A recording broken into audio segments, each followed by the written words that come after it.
Hi, I'm Sam. I'm the co-founder of Kingdom Impact Lab along with my beautiful, incredible wife, Tattoo. And in this video, I want to share with you why my high ticket offer success left me feeling empty inside for several years. I will share with you the ups, the journey on reaching a peak, which was chasing a revenue goal, and then achieving the revenue goal, and then how everything fell off a cliff. Perhaps you can relate to it. I would love to hear your feedback if you've experienced something similar. And that's it.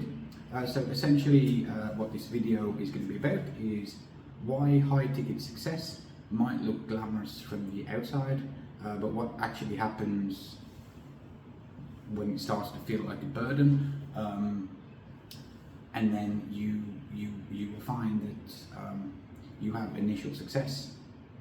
You start to hit revenue targets that you've set yourself, and then it kind of becomes a burden. You feel empty inside, and then you find that misalignment with who you are and what you're trying to achieve, and then you may find that what you're actually trying to do, what you initially wanted to do with the offer, with your high ticket offer to help people get a specific results, whatever it is, that you've moved so far from helping them hit that goal and helping them achieve that you're feeling burned out, you've got the stress and all these negative emotions.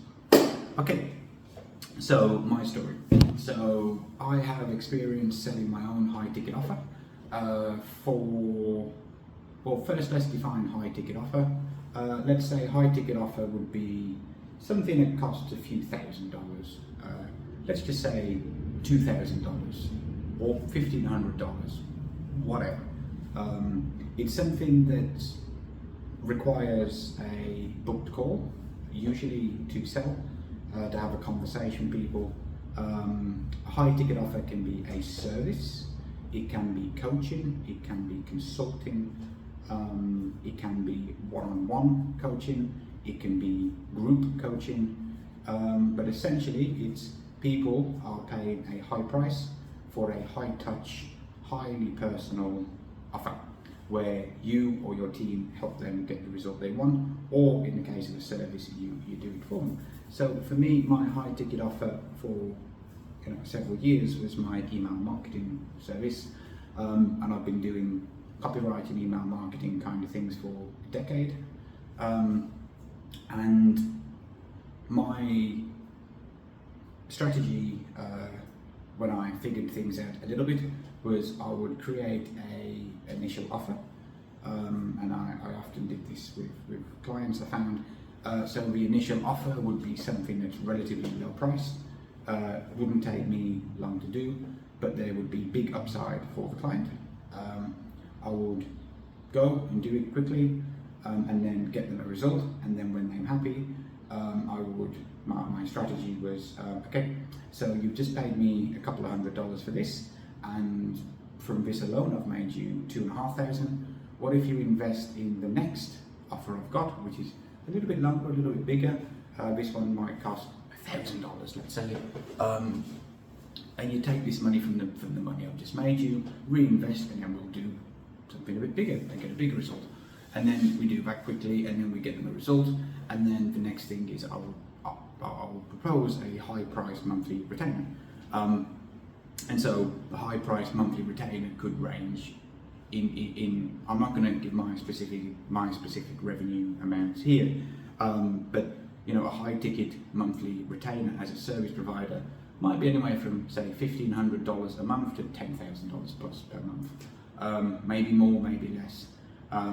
There's a lot of people that have got $1,000 retainers a month, but I've also been part of groups where there was one particular freelancer, and in this group, and he used to teach a lot in there, and he was making, I think he said $12,500 per month, and he was working with 3 clients, and that's just like a freelancer selling your own high ticket offer.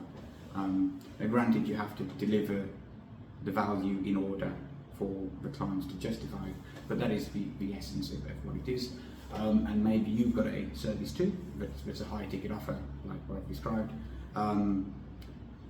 It could be offering things like copywriting, email marketing, digital marketing, managing people's ads, that kind of thing. It could be things like providing accounting services.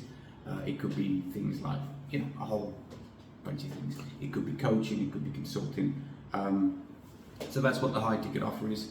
The value of having a high ticket offer is that you tend to get more personal experience with the clients, it's more one-on-one, and also you can have a much higher profit margins if you do it right and you build it right. Anyway, that's the point. So for me, with my offer, I was trying to hit a certain financial target, which the transactional copywriting world told me I should hit. And so this is what everybody else is aiming for. This is what everybody else considers being successful. This is what everyone else considers as a milestone, I should say, to achieve. That's what I wanted to do. So I focused on that for several years, and then one day I hit it, and then it felt great, and then everything fell apart. The reason why it fell apart is because deep down, I've always been someone that wants to help people, to impact people. I've always wanted to go the extra mile. I've always wanted to provide coaching, counselling, mentoring, strategy to clients I've worked with. I made a point to try to remember the client's wife's name and the kid's name, and whenever we'd speak or communicate, I'd always ask how they are, and show a genuine interest in their family and in their lives and what they're doing. But the problem is that as a freelancer, and when I did my marketing agency, it was always trying to hit this revenue target, and then I did. But the thing is that when you're trying to chase the revenue target, every decision that you make downstream of that, in the way that you do your lead generation, in the way that you market your business, in the way that you start conversations with prospects, in the way that you do outreach and do everything that you do is based on your North Star goal of making money. So naturally you then start to treat your prospects like commodities, and like, I'm doing this for you so you can give me money. Naturally, for me at least, I treated the freelancers that worked with me on projects that I had on my team, I treated them like commodities in many ways, but also I didn't. I attracted them to my business based on, these are the tasks that need to be done, this is how much you'll get paid an hour, this is what I expect you to do, and then afterwards I developed a healthy professional relationship with them, and again asking about their family and trying to do this and showing an interest in their lives, but then getting disappointed down the line when there's no loyalty, when they take advantage. Well, obviously it's because I brought them to me based on transactional thinking, and they treated me as trading their time for an hourly rate. Of course, that's the way that it's going to be. How can I expect to inject transformation and the rest into these relationships? Same with clients, and actually actually experience what I wanted to experience from it, as opposed to what I'm trying to say is that if the North Star of my business is making a financial target through selling my service, my high ticket offer, then all my marketing and lead generation was transactional, using language like return on investment, costs, money, and all of this stuff. How can I expect to have the dream clients and the business and the relationships that I want with people on my team and with clients and prospects and everyone else in the world when my main interaction is just money? Because everything blows up and expands from that. Sure, you might get lucky, but it's certainly not systematic and predictable. It's certainly not a process that you wanna bet your business on and kind of thing, because it's kind of by chance that you might interact with someone that aligns with your views if you don't specifically articulate what it is. And so all of these problems that I've just described, lack of loyalty and issue with the team, clients treating me like commodities, and clearly not valuing what I thought was unique about me and what I could uniquely bring to the table and to help them with. They did not care about that, they just cared about that deliverable. Well, in the chase of this financial target that I had, none of that mattered, because it was focusing on something that was meaningful, and it was a meaningful number because, well, you needed to have this amount of money so that you can become, so that you don't have to worry about money, at least in the short term, right? You need, it's Maslow, however you pronounce his name, is hierarchy of needs, but you need food and water and shelter before you can start to think about transcendence kind of thing. So you have to get the basic needs met first, in which case not having to constantly worry about money in the personal life and the business, achieve that, and then you can start to think about the bigger things. So obviously it's a meaningful goal to hit your first major financial target, so you don't have to worry about money anymore. Well, in that pursuit, the small things didn't matter to me, but I made it. And so two things happened. Instantly after hitting that financial target by selling my high ticket offer, the first thing that happened was, what's next? Humans are programmed to find joy and fulfillment in the progression towards a goal. When you achieve a goal, it feels good for a bit and then it goes off.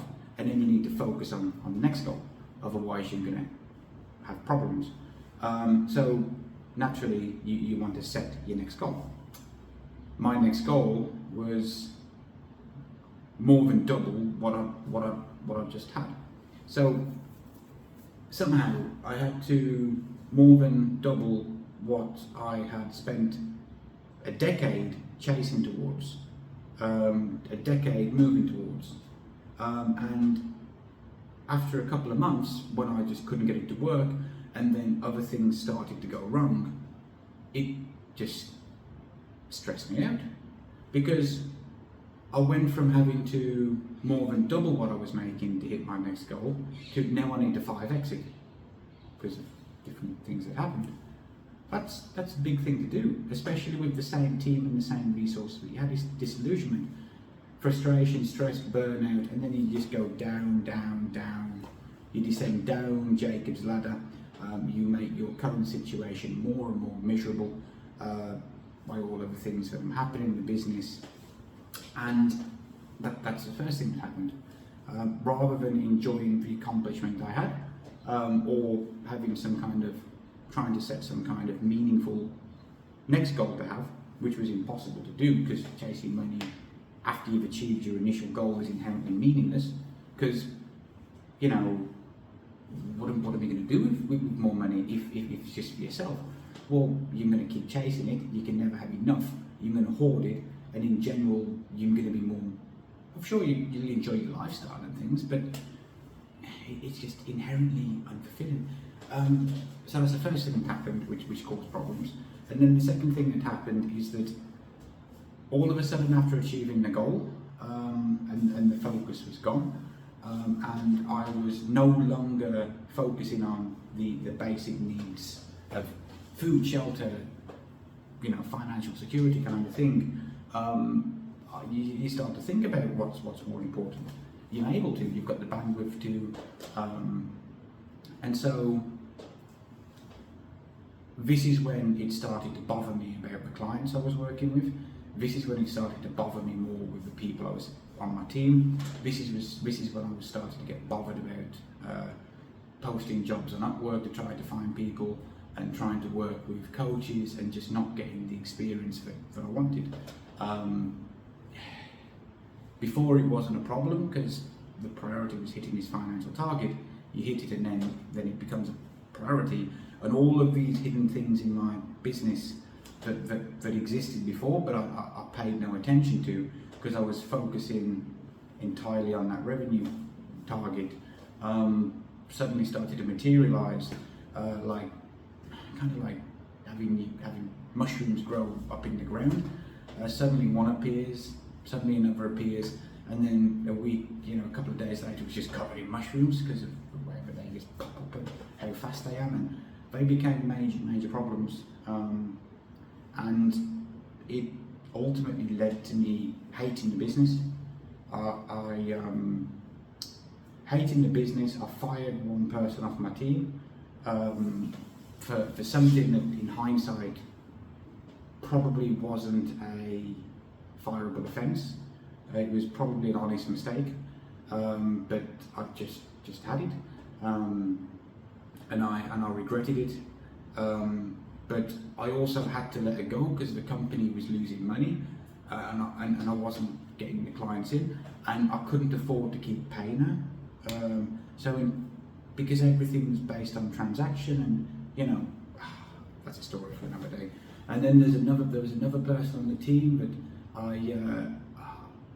she kept having moments of madness, so to speak, where on a couple of times she'd just disappear for a few days because she claimed she had an argument with her husband and went back to a village and went back to a family home, or something happened in her life. It was catastrophic or so-called catastrophic, and couldn't do anything there. And I had to then tell her that this is not really acceptable. If you've got a problem, tell me. And this kept going on and on and on. Well, what does that imply? What it implies is that despite me giving her all these chances, that deep down she was kind of taking advantage. It was not a priority of her to do the work that I assigned her to do. I was not a priority to her. Well, why would I be in hindsight? Because I'm paying you an hourly rate. I'm trading 2 or 3 hours of your time per day for a few dollars, and that's it. And the work I'm doing is inherently meaningless because I'm just chasing the next client in order to make more money, so on and so forth. Well, obviously, as you'd expect, all of this got worse and worse and worse until eventually I decided I've had enough of this. I cannot do this, and then I stopped my marketing agency, and that was it. And then I took the best part of the year off to refigure things out and to realign and to discover what I wanted to do next. And this is where Kingdom Impact Lab was born, because what I wanted, I've got a lot of experience in high ticket offers, at least selling my own, because as a freelance copywriter, I'm essentially selling an offer, and then I use that offer to get on a retainer basis where they pay you that much money every single month to perform the service. And then I was also focused on my best work. My most enjoyable clients was helping other people with high ticket offers too. But of course that was problematic, because whenever I was working with a client, at the time I thought I was doing good, I was proud, and I was bragging about the things that I'd achieved. Like I made this one client $250,000 in a single month in 30 days. I've made this client a 7x return on their investment in the space of 14 days. Coming up with claims like that and saying things like that. Used to brag about them, used to be so happy. But the fact of the matter is, with my one main client, what happened with my one main client is they were doing, I won't mention any names or what industry, so it's okay for me to talk about numbers. They were doing mid 7 figures a year. I'm not sure if it was Aussie dollars or US dollars, I can't quite recall. And they set the target of hitting 10 million. For no other reason than that's just the next milestone to get to. He was actually a great client in general, and they essentially sold a group coaching program. And so the way that their business operated was they had, I think they only had about a 10% profit margin per month, so they had very high expenses, which means that every month they had to make, at least 10% more. Otherwise, they have to borrow money. And so on some months when their finances was tight, they tasked me with, let's get some more people into these programs.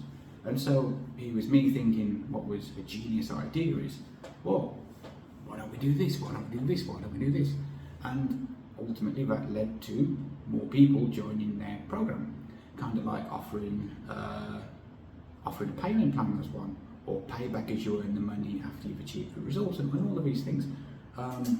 Well, what ultimately happened is that a lot of people joined, and they made a lot of money, and they were okay for that month, and then afterwards they forgot about it for a few months, and until the next time they had a similar problem of cash flow issues. So I'm now tasked with generating a lot of money just to help them get out of the mess through email marketing and running various promotions.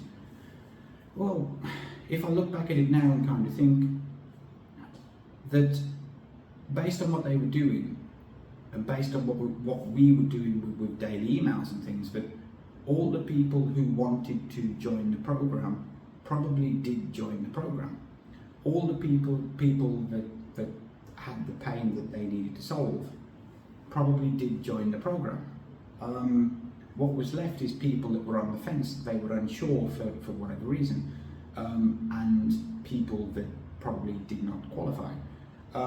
The people that are sitting on the fence, but yes, sure, some people do need a kick up the arse in order to get them to take action, and they do procrastinate and put things off to the last minute. That's normal. But there's also a lot of people on the fence that would be struggling in their current situation, especially financially. And then the way that we sold the program, the way that I positioned this client's high ticket offer was, look at all this money you're going to make within X amount of weeks. So obviously, if the big idea and the selling point of their coaching program is how much money I'm going to make by changing jobs and finding this and doing that and blah blah blah blah blah. Actually, it was essentially starting your own business. Well, if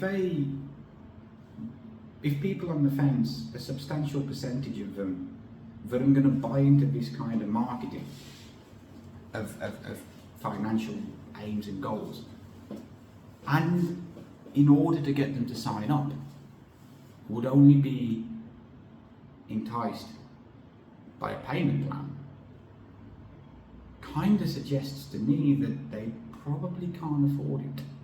And if you can't afford something financially right now, is it really a good time to buy? At the time, I was so focused on helping my client hit their KPIs and hit their revenue targets because it justified the fee that they paid me per month. I did not consider that what I was actually doing is I'm using clever, manipulative, persuasive marketing in order to get people who probably can't afford this program to invest in this program in order to make money so they can pay the program back. It just didn't feel good, and then using fake urgency and fake scarcity tactics, which at the time I justified by just coming up with an arbitrary end date. This date at this time the program closes and you can't join after that, so make sure you do because the price may go up after this. Well, the price never went up, it always stayed the same, but the price may go up, entices people to buy because they don't want to miss out on the discount, setting that hard deadline, or people who you don't want to miss it, motivates action. Well, it was all arbitrary and fake, and I just used clever language like, say, the price may go up in order to justify what I was trying to say is buy now, otherwise you're going to pay more next time, so now's the time to act. But I knew the client probably wasn't going to put the price up because we tried to put the price up and it didn't work. So, you know what I mean? In hindsight, it was manipulative, but because I was driven by money to justify my ROI to the client, to justify my fee from them, this is the kind of things that I did. And I did this more than once. And in general, those are the sins that I committed myself. with my own high ticket offer as a service to help other businesses sell their high ticket offers, all based on transaction, which just led to the downward spiral.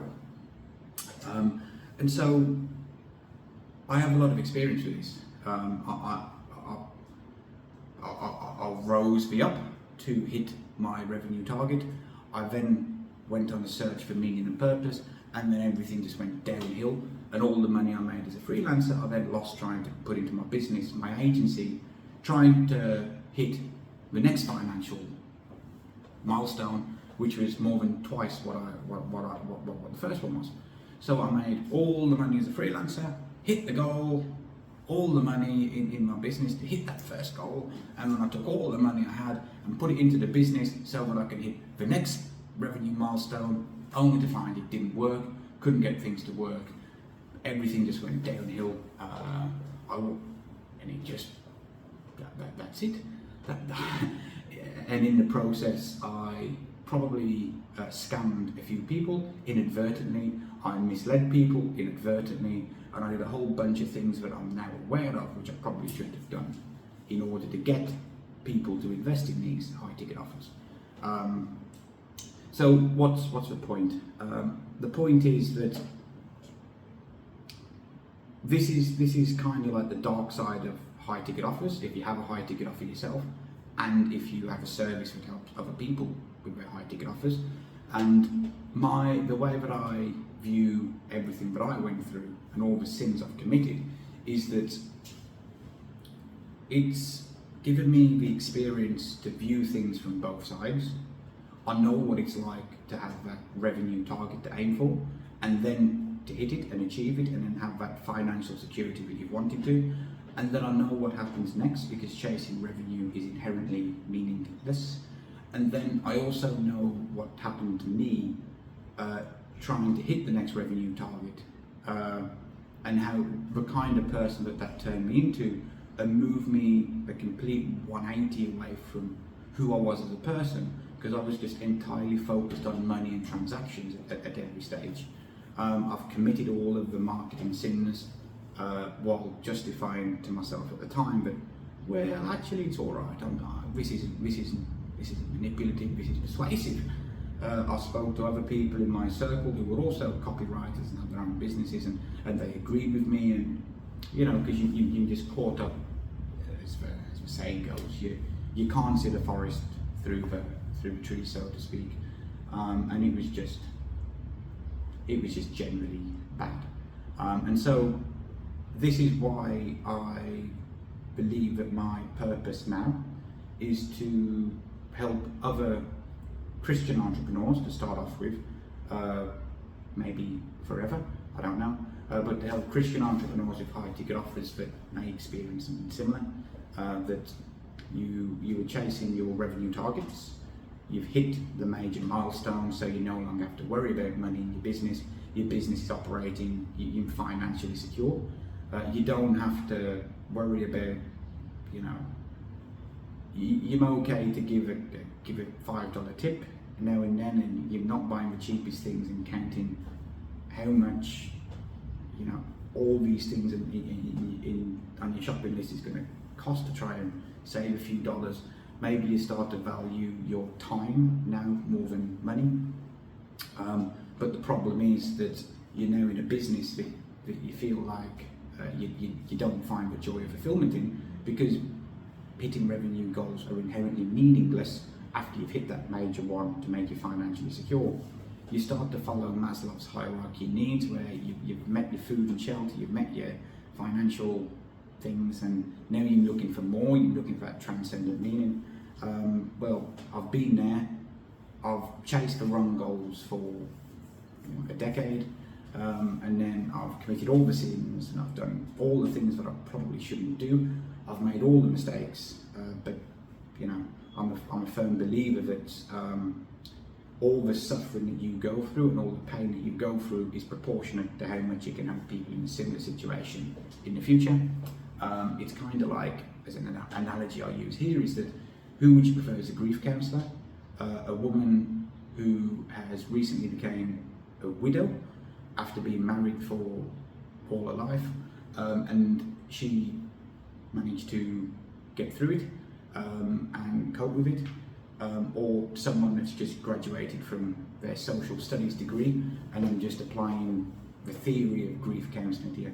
Well, obviously you want someone that's gone through it in order to help you, and that's kind of the same as how I feel I'm in a position to do here. So that's all I've got. Just a practical takeaway if anyone's actually stuck around to the end. The solution to this is, the easy solution is, you probably hear this all the time, you need to have a why for your why. You need to know why you're doing something. For Christians, the answer is that you have to anchor your identity and your business identity and your business vision in what it means to become Christ-like. You have to anchor your business vision and your business identity in what it means to have an eternal, infinite, timeless perspective. And that's how you build your business on this solid foundation. And because you have a big vision anchored in what it means to become a Christian, where you can steward your gifts and your experiences and what you do, your resources in your business for eternal kingdom impact, where you don't overtly need to go out and preach the Bible to every client that you have. The way to do it instead is that you adopt the kind of mindset that your goal is to become Christ-like in everything that you do. Your goal is to operate on biblical principles and to operate in a way that attracts others to you. I once heard a pastor say that people don't read the Bible, but they read the Bible through you. And so how do people read the Bible through you? It's because you act in your day-to-day life on extravagant love, the pursuit of excellence, you have integrity, you have humble service towards others. And when you do this on a day-to-day basis and you set your target to be a blessing to as many people as possible, people will start to read the Bible through you. And not everyone, but some people will come to you, and if you want to, that's where you can have the conversations to share the gospel with them, if you wanted to. If not, you can just simply set your goals in your business to become Christ-like in everything you do, and to steward your gifts and resources and assets and everything that you have in a way for the benefit of as many people as possible, in a way that aligns with biblical principles. It'd be to steward your financial resources in your business to reinvest in other community-based projects, or whatever it is that you want to do. For me, just as an example, for me personally, I want to use the profits in my business to basically create a low-cost membership which shows people how to become Christ-like in all areas of life, as in the business, in health, in marriage, as a parent, in relationships. How to do this on a day-to-day basis. It needs to be low cost so people can afford it, but I would have to use the revenue from working with clients to subsidize it in order to make it a viable thing to do. I'd like to invest in a podcast, have a podcast host, and get guests on in order to get people to tell their stories of how they apply the concept of workplace ministry, where they do combine their faith and work and faith and business to inspire and motivate others. I'd like to commission that podcast and pay for it and fund it as a way for kingdom impact. And I'd also like to grow the business so that I can invest in other Christian businesses and actually coach and help these entrepreneurs as they grow and blossom and whatnot. So that's one way that you can do it too. It's to give yourself, it's to anchor what your current goals are in something that is inherently meaningful. So that when you achieve your goal, the next goal that you set, even if it is a revenue target, has intrinsic meaning. And so try it out. That's all I got for you. See you next time.